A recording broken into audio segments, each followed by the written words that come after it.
এই মন্দিরে আমার যে 20-22 জন খায়, প্রতিদিন আসলে করে 50 জন 100 জন খায়। এর চাইলে আপনারা কেউ দিয়েছেন? দিয়েছেন? আচ্ছা, এই যেখানে যত ব্যক্তি আছেন, এর আগে শুনছেন আমি অসুস্থ হয়েছি, ফেসবুকে দেখেন নাই? কিরা কয় টাকা পাঠাইছেন বলেন? হাত তুলতে হবে। আস্তে দাঁড়াও, তোমরা কম বলো কথা, আমি বলছি। পাঠাননি, 1 টাকাও পাঠাননি।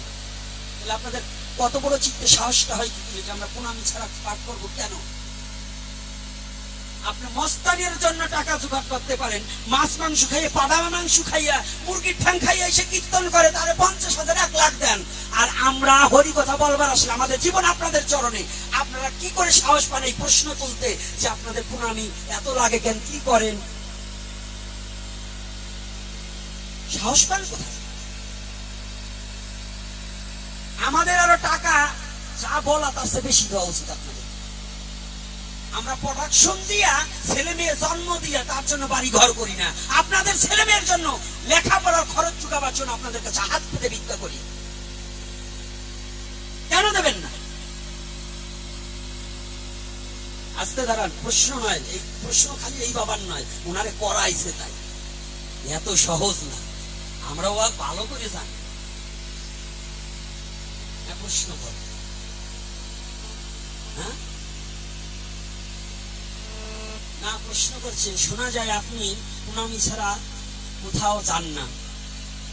এই ভ্রান্ত ধারণাটা নিরসন করে দিন। এই জন্যই তো কথাটা বোঝেন না কেন? আমার প্রসঙ্গটা আসছে যে ছেলে মেয়েগুলো এই যে জগন্নাথ ভার্সিটি থেকে পড়ায়ে তার প্রতিত্ব শেষ করাতে হয়েছে। আপনার একটা সন্তানকে লেখাপড়া করতে টাকা লাগে না বাবা? অত ছাড়া হয়। আর সেই টাকাটা আমি কোথায় বলো? আপনারা তো চাকরি করেন, আপনাদের জমি আছে, ঘর ছেড়েছি, বাড়ি ছেড়েছি, স্ত্রী পুত্র কন্যা কিছু করিনি। তাহলে এই অর্থ দিয়ে কি আপনাদের ভগবানের ইচ্ছায়, আপনাদের আশীর্বাদে ও পিতৃলয়ে যা ছিল, মা বাবার শ্রাদ্ধে, ও আপনাকে টাকা লাগে না। কিন্তু জাতির স্বার্থে, সমাজের স্বার্থে আমি গোপীনাথ 31 টাকায় পাঠ করেছিলাম। এখন একটা গাড়িতে এই যে স্টাফ, মিউজিক স্টাফ, আপনাদের মিউজিক ছাড়া ভালো লাগবে না। কোনো জায়গাতে বলে ঢোল আনেন, প্যাড কিবোর্ড আনেন, তো ওগুলোরে বাঁচাতে হবে না? বলুন, আপনাদের বিবেকের কাছে বলুন, টাকা লাগবে না? আজকাল একটা অষ্টকালীন কীর্তনিয়ার মাস্টারের ভেতর 3500 টাকা, ওই যে বসে রয়েছে, 3500 টাকা। তাহলে একটা মাস্টার আনতে হলে আমাকে প্রতিদিন সে ভাও খেতে দেবে দেবে। তাহলে আপনাদের এই ভ্রান্ত ধারণাগুলোকে একটু গুছিয়ে নিন, কৃপণতাটা দূরীভূত করুন, সঠিক তত্ত্বটাকে বুঝে নিন। এই অর্থ ভাগবত করে টাকা নেওয়ার মতো যোগ্যতা আমার নেই, আর ভাগবতের টাকা দেওয়ার মতো যোগ্যতাও আপনার নেই। ভাগবতের টাকা কেউ নিতেও পারে না, কেউ দিতেও পারে না। হরিনাম কেউ বিক্রয় করতে পারে না, কেউ কিনেও নিতে পারে না। তাহলে দেন কি? পথ চলার খরচ হিসেবে আমাকে বেঁচে থাকার জন্য দুটো অর্থের প্রয়োজন। 14 বার বাবা বললেও ভাও কেউ বাস গাড়িতে নেয় না বাবা, তাহলে দুটো অর্থের প্রয়োজন।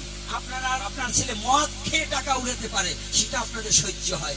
আপনার ছেলে দুর্চরিত্র হয়েছে, জরিমানার টাকা 5 লক্ষ দিয়েছেন, এটা আপনাদের সহ্য হয়। কিন্তু সাধুদের দিতে আপনাদের ভ্রান্ত ধারণা হয়। কেন গো? আপনার মেয়ে কলঙ্কিত হয়েছে, তাতে জামাইকে এখন ওই কলঙ্ক ঢাকবার জন্য 10 লাখ দেবেন, 5 ভরি স্বর্ণ দেবেন, এটা সহ্য হয়। কিন্তু সাধুরা এই জীবনটা আপনাদের চরণে শুভে দিয়েছে, আর সাধুদের 10 টাকা দিলে আপনাদের হিসাব দিতে হবে। হ্যাঁ, আপনাদের হিসাব দিতে হবে। এত বড় সাহসটা আপনাদের দেয় কারা? সাধুদের টাকার হিসাব চাওয়ার মতো।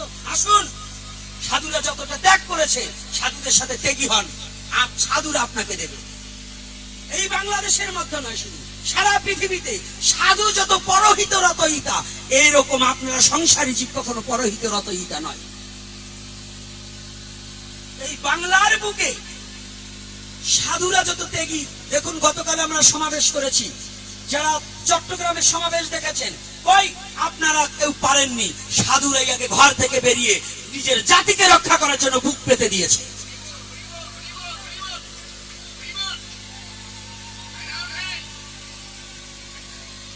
আপনারা কি ভাবছেন আমরা পণ করেছি? সাধুরা গতকাল আমরা পণ করেছি, সমস্ত সন্ন্যাসীরা যে মত পথের হোক, আমাদের কোনো মত পথ নয়, আমরা সনাতনী এই পণ করেছি। যারা ত্যাগী সাধু আমরা পণ করেছি এই বাংলাদেশে সনাতনী রক্ষার্থে আমাদের যা 8 দফা দাবি আছে, সেটা যে বর্তমান সরকারি হোক আর নির্বাচিত সরকারি হোক, যতদিন পর্যন্ত সনাতনের 8 দফা দাবি না মানবে ততদিন আমরা ঘরে ফিরে যাব না। আমরা ঘরে ফিরে যাব না। কই বোয়ালমারি, ফরিদপুর, গোপালগঞ্জ এই অঞ্চলের লোক কয়জন গিয়েছিলেন? গিয়েছেন? আমাদের টাকা, গাইডের টাকা খরচ করে আমাদের যেতে হয়েছে। গিয়েছি কেন? আমার মাও নেই, আমার বাবাও নেই, তার জন্য আমি যাইনি। গিয়েছি আপনি আমার মা, আপনি আমার বাবা। আমার চোখের সামনে আমার সনাতনী মেয়েকে ধর্ষণ করবে, আমার চোখের সামনে সনাতনী মেয়ে, অপ্রাপ্ত বয়স্ক মেয়েকে লাভ জিহাদের প্রলোভনে ফেলে ধর্মান্তরিত করবে, আমার সনাতনের ছেলেকে ধর্মান্তরিত করছে, আমার সনাতনের ভূমিদস্যুরা ভূমি দখল করছে। এইটাকে যাতে না পারে এই দাবি নিয়ে সরকারের কাছে আমাদের যাওয়া। আমি কোন দলের নয়, কোন আওয়ামী লীগ নয়, কোন বিএনপি নয়, কোন জাতীয় পার্টি নয়, কোন জামাতে ইসলামের নয়। যে আমার সনাতনের এই 8 দফা দাবি মেনে নেবে আমি তার। আমি কোন দলকে ছোট করি না, কোন ধর্মকে ছোট করি না। পৃথিবীতে যে যে ধর্মে জন্মগ্রহণ করেছে তার কাছে তার ধর্ম শ্রেষ্ঠ, আমার কাছে আমার ধর্ম শ্রেষ্ঠ। তবে আমার ধর্মকে যদি কেউ নিন্দা করে আমি তাকে ছেড়ে দেওয়া পাত্র নই। তাহলে এজন্য আমার কথা আসছে, পৃথিবীর যে যার যে ধর্মে জন্মগ্রহণ করছে সে শ্রেষ্ঠ হবে, কিন্তু আপনাদের চেতনা শক্তি থাকতে হবে যে আমরা একটা টাকা আমার নিজের আত্মসুখের, এই যে বস্ত্রটা এটাও আপনাদের দেওয়া, আমি একটা ভালো কিছু খাইও না। জানেন শ্মশানের মরা আনা খাটে শুয়ে জীবন কাটিয়েছি।